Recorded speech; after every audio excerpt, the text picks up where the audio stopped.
Halo adik-adik, assalamualaikum warahmatullahi wabarakatuh. Selamat pagi, selamat siang, selamat sore, selamat malam, dan selamat petang untuk adik-adik yang menonton video kali ini.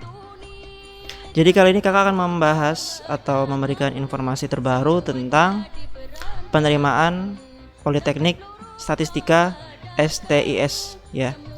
Jadi ini sudah keluar ya edaran terbaru yang tahun 2020. Ya, jadi ini sudah keluar informasinya. Nah, untuk yang info kali ini kakak dapat dari sumbernya langsung ya. Dari STIS-nya langsung ini ya. Dari orang dalam STIS-nya ya, yang sudah di-share oleh adik-adik SS di sini. Oke, jadi ini mau kakak bahas untuk edarannya ya adik-adik. Jadi ini sudah kakak share di grup kalian, jadi bisa kalian baca. Dan di sini kakak akan menjelaskan apa-apa saja yang ada di surat edaran terbaru ini yang 2020 ya. Untuk yang penerimaan Politeknik Statistika STIS tahun 2020-2021. Oke.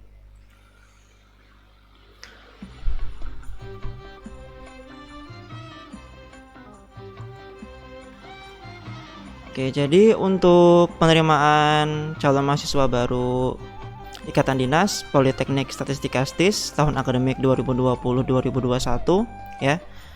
Jadi di sini berdasarkan surat Kemenpan RB kemarin ya tentang persetujuan tambahan kebutuhan CPNS dari Politeknik Statistika STIS tahun anggaran 2020, maka STIS ya BPS akan menerima kembali mahasiswa baru sebanyak 600 mahasiswa ya, mahasiswa-mahasiswi. Jadi untuk kuotanya kurang lebih sama seperti tahun lalu ya. Tahun lalu juga 600 orang ya. Dengan rincian di sini prodi statistika D3 150 mahasiswa, prodi statistika D4 300 mahasiswa, dan prodi komputasi statistik diploma 4 150 mahasiswa. Nah, jadi rinciannya itu ya ada untuk 600 mahasiswa dan mahasiswinya. Nah, lulusan diploma 3 akan diangkat menjadi ASN atau PNS ya dengan golongan 2C yang ditugaskan di BPS di seluruh wilayah Indonesia ya. Jadi untuk yang D3 itu di kantor BPS seluruh Indonesia, lalu untuk yang D4 itu ditugaskan bisa jadi BPS, bisa di kementerian, bisa lembaga dan instansi lainnya ya. Jadi untuk yang diploma 4 ini penempatannya luas ya adik-adik. Nggak cuma di BPS doang. Jadi di instansi lain yang membutuhkan statistik ya, yang lulusan statistik. Oke, selama masa pendidikan kalian dibebaskan dari biaya pendidikan ya, tanpa uang saku. Jadi uang saku tahun 2018 ya, seingat kakak sudah ditiadakan ya. Nah, untuk sistem seleksinya di sini ada 3 tahap. Nah, di sini ada perubahan ya untuk tahap 1, tahap 2, tahap 3. Nah, untuk tahun lalu di tahap 1 itu adalah tes matematikanya pertama ya. Jadi tes matematikanya pada tahap pertama, lalu yang lolos tes matematikanya lolos lanjut ke tes SKD. Itu untuk yang tahun 2019. Nah, untuk yang tahun 2020 di sini tahap satunya disamakan dengan kedinasan yang lain, yaitu sama-sama melaksanakan SKD ya. Nah, SKD. Jadi tahap pertama di sini SKD ya adik-adik. SKD-nya di sini untuk semua kedinasan sama, yaitu TIU, TWK dan TKP ya. Tes intelijensi umum, wawasan kebangsaan dan kepribadian. Oke, jadi ada 3. Dan passing grade-nya nanti akan disampaikan selanjutnya ya. Untuk passing grade-nya apakah sama kayak seperti tahun lalu atau ada perubahan. Nah, kalau misal ada perubahan, kalian jangan perlu takut, passing grade-nya yaitu diturunkan ya adik-adik. Oke. Lalu kalau misal kalian sudah lolos tahap 1, kalian lanjut ke tahap kedua ya. Tahap kedua di sini adalah tes potensi akademik matematika. Sistemnya juga sama CAT ya. Nah, untuk materi matematikanya di sini adalah materi pada matematika SMA ya. Matematika wajib ya di sini. Ya, matematika pada umumnya ya.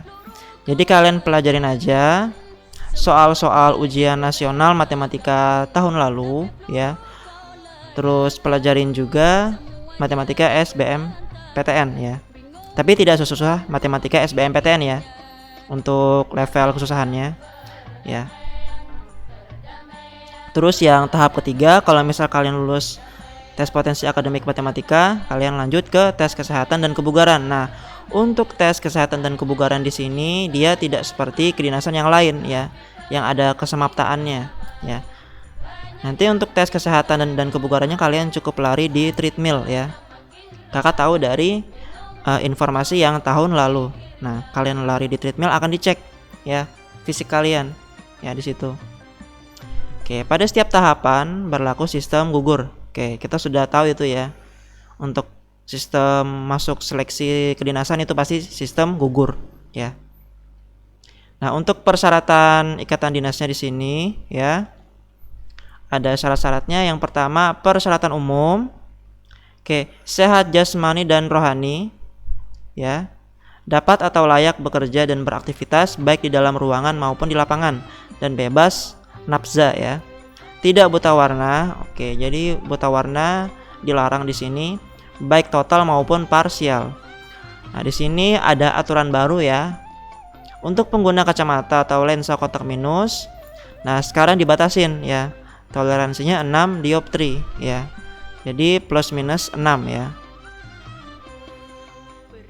Lalu untuk lulusan SMA ya, SMA MA peminatan, terus MIPA IPS semua prodi, dan SMK MAK peminatan teknik komputer dan informatika khusus untuk yang prodi komputasi statistik program diploma 4 ya. Jadi di sini bisa lulusan SMA MA peminatan ya, bisa juga yang lulusan SMA MA MIPA IPS ya, MIPA IPS. Jadi yang IPS diperbolehkan. Nah, untuk SMK di sini ada syaratnya ya, yaitu dia peminatan teknik komputer dan indoor matematika ya, indoor matika di sini. Nah, untuk nilai matematikanya ya yang umum dan bahasa Inggris minimal 80. Oke. Minimal 80 dengan skala 1 sampai 100 ya. Atau mungkin di sini 10 sampai 100 ya maksudnya. Oke, jadi untuk nilai matematikanya di sini dan bahasa Inggrisnya minimal 80 ya. Atau 3,2 untuk yang menggunakan skala 1 sampai 4 ya. Nah, di sini yang 80 di sini adalah pada ijazah atau surat keterangan lulus. Oke, bagi yang belum memiliki ijazah. Oke, jadi di sini yang tidak mempunyai ijazah ya, seperti yang angkatan tahun 2020 yang belum dapat ijazah, kalian wajib membuat surat keterangan lulus ya, yang ada nilai matematika dan bahasa Inggrisnya ya. Di sini syaratnya tadi ada minimal 80 ya adik-adik. Oke. Di sini untuk umur minimal 16 tahun dan maksimal 22 tahun per 1 September 2020 ya. Jadi untuk yang lahir ya, untuk yang minimalnya ya, misal ada yang lahir tanggal 3 September ya, itu tidak bisa mengikuti ya. Jadi misal ada yang umurnya 16 tahun tapi dia setelah 1 September itu nggak bisa ikutan. Terus untuk yang lahirnya 22 tahun sebelum 1 September itu juga tidak bisa ikutan ya adik-adik. Oke. Belum menikah dan bersedia tidak menikah selama mengikuti pendidikan di STIS sampai dengan pengangkatan PNS ya. Jadi kalau misal kalian masih CPNS itu juga masih belum bisa ya. Harus sudah PNS. Jadi ada yang namanya CPNS, ada yang namanya PNS. Kalau CPNS itu dia masih belum resmi adik-adik sebagai PNS-nya. Ya, kalau PNS itu udah resmi menjadi PNS. Tidak sedang menjalankan ikatan dinas dengan instansi lain. Oke, ini sama seperti edaran yang kedinasan lain juga ya, sama. Bersedia mematuhi peraturan STIS, bersedia menandatangani surat perjanjian ikatan dinas bagi yang dinyatakan lulus seleksi sampai akhir ya, dan akan mengikuti pendidikan di STIS. Setelah lulus pendidikan di STIS, bersedia ditempatkan di BPS, kementerian, lembaga, instansi lainnya sesuai penempatannya di seluruh wilayah Indonesia sampai tingkat kabupaten atau kota. Oke. Nah, di sini yang Kakak concern ya. Untuk yang poin ketiga ya, Kakak ingatkan lagi di sini untuk yang alumni 2019-2018 itu menggunakan ijazah ya, menggunakan ijazah dengan syarat pada nilai yang poin keempat ya adik-adik maksud Kakak. Yang poin keempat. Nah, untuk yang alumni 2019-2018 yang umurnya masih mencukupi ya. Untuk nilai matematika dan bahasa Inggrisnya minimal 80 ya, nilai 80 pada ijazah kalian ya. Di ijazah itu, nah untuk nilainya nanti kan di ijazah itu ada nilai rata-rata rapot dan nilai ujian sekolah ya. Nah, itu setahu Kakak yang digunakan adalah nilai ujian sekolahnya ya, nilai ujian sekolah. Nah, tapi kalian lihat dulu nanti untuk sistem perhitungan nilainya nanti bagaimana, tunggu di website STIS-nya nanti ya. Nunggu di website PTB STIS-nya. Untuk perhitungan nilainya nanti apakah menggunakan nilai rata-rata rapot atau nilai ujian sekolah bagi yang di ijazah ya. Pilih salah satu itu atau di rata-ratakan.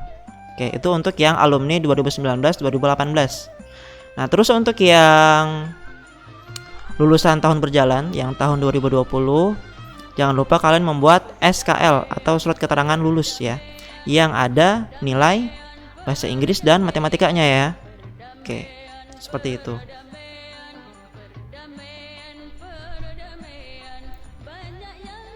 Oke, lanjut ke poin B, persyaratan khusus untuk program diploma 3 ya.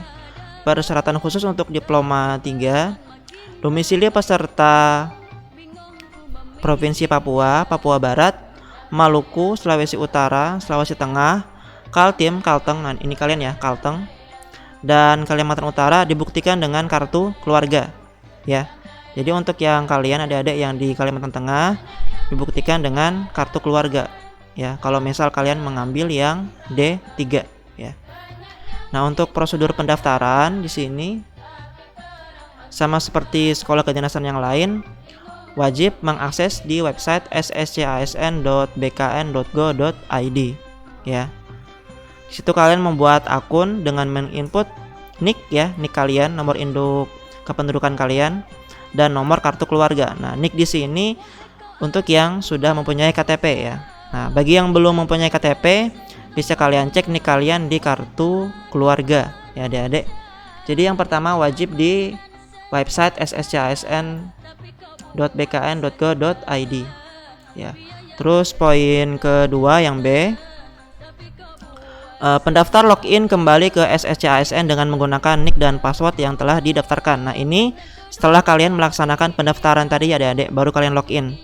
Nah, username-nya tadi adalah nick kalian tadi ya, yang sudah kalian lakukan pada saat pendaftaran di sini ya. Terus passwordnya itu disamakan aja dengan email kalian ya, samakan aja dengan email kalian biar lebih enak dan kalian tidak lupa ya. Lalu di sini pendaftar memilih sekolah kedinasan STIS dan melengkapi biodata diri ya. Di sini lalu poin yang D, pendaftar menyelesaikan pendaftaran dengan mengecek resume dan mencetak bukti pendaftaran. Oke. Lalu nah setelah di situ ya, setelah verifikasi di website SSCASN sudah selesai semua, sudah kalian kunci ya data kalian. Jadi kalau sudah kalian kunci itu, data yang di SSCASN itu tidak bisa kalian edit ya. Nah, kalau misal sudah terverifikasi data kalian, baru lanjut ke website spmb.stis.ac.id.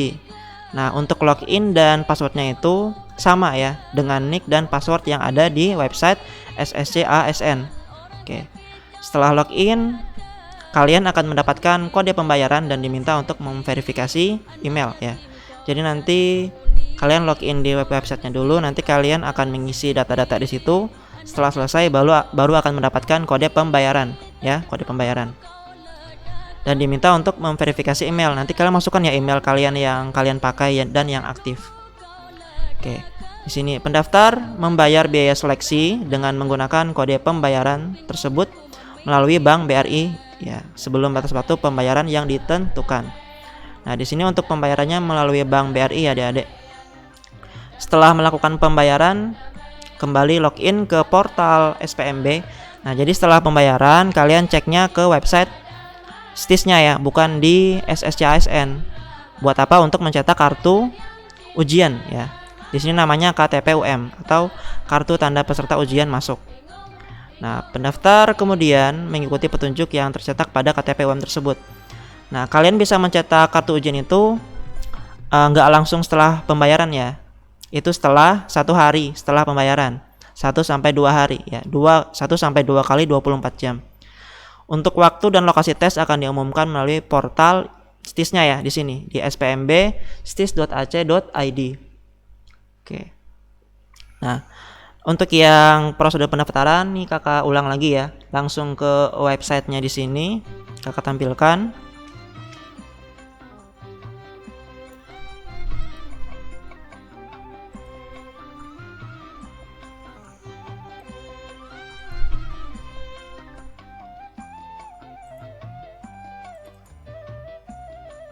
Oke. Jadi yang pertama kalian melakukan pendaftaran di website SSC-ASN ya adik-adik. Nah, jadi di sini kalian ketik ssc-asn.bkn.go.id. Nah, nanti tampilannya seperti ini adik-adik ya. Kalian pilih yang Dikdin ya. Jadi ini jalur PNS dari sekolah kedinasan ya. Ini jalur PNS yang umum atau nasional, ini jalur yang pegawai pemerintah kontrak ya. Jadi kalian pilih yang Dikdin ini ya untuk melakukan pendaftaran. Nah, jadi untuk pendaftarannya adik-adik nanti di sini ya, daftar sekarang. Ya, nanti di situ kalian akan disuruh mengisi nick kalian ya dan nomor kakak kalian. Nah, jadi diisi semua data-data di situ dan nanti kalian diminta mengupload foto ya. Fotonya berlatar belakang merah, untuk baju bebas ya, tapi kakak sarankan baju polos aja warna putih biar tidak beberapa kali fotonya ya. Nah, setelah kalian isi semuanya, baru nanti kalian login lagi ya, login di sini ya. Login di sini nih nanti username dan passwordnya tadi yang kalian buat di sini ya. Username-nya tetap nick kalian, untuk passwordnya yang sudah kalian buat di daftar sekarang tadi, usahakan untuk passwordnya samakan aja dengan email kalian ya, seperti itu. Nah, setelah kalian melakukan login dan mengisi data sampai selesai, sampai verifikasi ya, selanjutnya kalian ke website yang tadi, yang STIS tadi ya, spmb.stis.ac.id ya. Nah, jadi tampilannya seperti ini adik-adik. Nah, nanti kalian loginnya di sini. Untuk loginnya menggunakan akun yang tadi, username-nya nick kalian, passwordnya yang kalian gunakan di website SSC-ASN tadi. Nah, untuk di website SPMB STIS AC.id ini masih belum diupdate ya. Ini masih isinya yang 2019 tahun lalu ya. Jadi nanti kalau misal sudah tanggal 8 Juni nanti berubah menjadi penerimaan 2020 ya di sini. Ini kan masih yang tahun lalu ini. Ya, nanti akan berubah ya. Oke, jadi itu ya untuk alur pendaftarannya di websitenya ini. Kakak lanjutkan ke edaran yang tadi. Oke, tadi sampai prosedur pendaftaran. Lanjut ke biaya seleksi. Nah, untuk biaya seleksinya di sini sebesar 300.000 ya adik-adik untuk pelaksanaan SKD-nya. Jadi pembayarannya hanya untuk yang SKD. Ya, di sini. Lalu untuk jadwal kegiatannya, nah ini untuk pendaftarannya dari tanggal 8 Juni sampai 23 Juni 2020 ya. Di sini kalian yang jalur ikatan dinas ya adik-adik, bukan yang tugas belajar. Nah, tugas belajar itu khusus untuk yang sudah menjabat sebagai PNS ya. Di sini kalian yang jalur ikatan dinas ya. Nah, terus di sini yang kedua, ujian tahap 1 SKD ya, tentatif. Nah, untuk SKD di sini menunggu dari BKN-nya sana ya. Lalu untuk yang poin ketiga 4 Agustus 2020 itu pengumuman hasil ujian tahap 1 yang SKD tadi ya. Nah, untuk pengumuman hasil ujian tahap satunya itu di portal SPMB STIS nanti ya, yang tadi. Terus yang poin keempat, 4 sampai dengan 5 Agustus itu pendaftaran ulang online untuk yang melanjutkan ke tes potensi akademik yang matematika tadi ya, yang tahap kedua. Itu juga sama, itu di website SPMB STIS-nya ya, di PTB STIS-nya. PMB STIS-nya maksud kakak ya. Lalu 11 sampai 13 Agustus itu pelaksanaan ujian tahap keduanya yang TPA MTK-nya ya. Itu untuk lokasinya di 34 provinsi. Nah, untuk Palangkaraya ada ya, ada untuk STIS-nya. Jadi Palangkaraya termasuk ya. Terus setelah itu pengumuman hasil ujian tahap keduanya tanggal 26 Agustus. Itu di portal PMB STIS-nya juga ya. Lanjut 26 sampai 27 itu pendaftaran ulang untuk tahap ketiganya ya, tes kesehatan dan kebugaran. Nah, itu di portal PMB STIS-nya juga. Nah, lanjut setelah itu 1 sampai dengan 3 September 2020 itu ujian tahap ketiga, tes kesehatan dan kebugaran itu akan diumumkan selanjutnya di PMB STIS-nya ya, di website PMB STIS. Oke. Lanjut 22 September 2020 itu pengumumannya ya. Terus 22 sampai 23 September itu pendaftaran ulang itu di portal PMB STIS-nya ya. Ini yang pendaftaran ulang online-nya. Lalu untuk yang 28 sampai 30 September itu daftar ulang dan verifikasi berkas asli kalian itu langsung di kampus STIS-nya sana ya. Dan seterusnya sampai kalian pendidikan ya. Untuk kuliahnya itu dimulainya akan disampaikan selanjutnya ya. Oke, untuk portal resmi di spmb.stis.ac.id ya adik-adik. Oke, lain-lain di sini bisa kalian baca. Hanya boleh ya, untuk calon peserta hanya boleh melamar satu sekdin ya, hanya satu sekolah kedinasan. Lebih dari satu maka kalian akan dinyatakan gugur ya. Oke. Nah, di sini ada tambahan juga. Segala perubahan ketentuan yang berkaitan dengan pelaksanaan PMB STIS akan diinformasikan melalui portal website STIS-nya ya, atau di kantor BPS provinsi dan kampus Politeknik STIS ya. Nah, di sini ada tambahan juga. STIS tidak menerbitkan pembahasan soal-soal seleksi tahun-tahun sebelumnya, tidak membuat prediksi soal tahun ini, serta tidak menyelenggarakan dan tidak bekerja sama dengan bimbel manapun di sini ya. Pokoknya di sini ya semua bimbel tidak ada yang bekerja sama dengan sekolah kedinasan ya adik-adik. Itu yang harus kalian tahu. Oke. Nah, mungkin itu aja adik-adik yang bisa kakak sampaikan dari surat edaran terbaru ini. Ya. Jadi di sini poin pentingnya adalah ya, ada perubahan. Perubahannya ada di persyaratannya ya, dan seleksinya di sini. Untuk kuota sama seperti tahun lalu yaitu 600 yang dicari ya. Untuk sistem seleksinya ada perubahan ya. Untuk tahapannya sama, ada 3, tapi perbedaannya ada pada tahap 1 dan tahap 2. Pada tahun lalu tahap satunya itu tes potensi akademiknya pertama, baru SKD. Nah, tahun ini SKD duluan baru TPA matematika ya, itu. Nah, terus tambahan lagi yang pada poin B ini ya. Domisili peserta di Kalteng ya dibuktikan dengan kartu keluarga. Oke. Jadi mungkin itu aja dulu yang bisa kakak sampaikan adik-adik. Nanti untuk pendaftaran kalian bisa langsung ke SS Palangkaraya ya, biar dipandu dengan kakak sendiri dan teman-teman tentor lain ya, kakak-kakak tentor lain. Semoga apa yang bisa kakak sampaikan di sini jelas untuk kalian semua ya. Apabila ada pertanyaan langsung ditanyakan di kolom komentar YouTube atau langsung di PM ke kakak ya. Oke, kakak rasa itu aja yang bisa kakak sampaikan kali ini.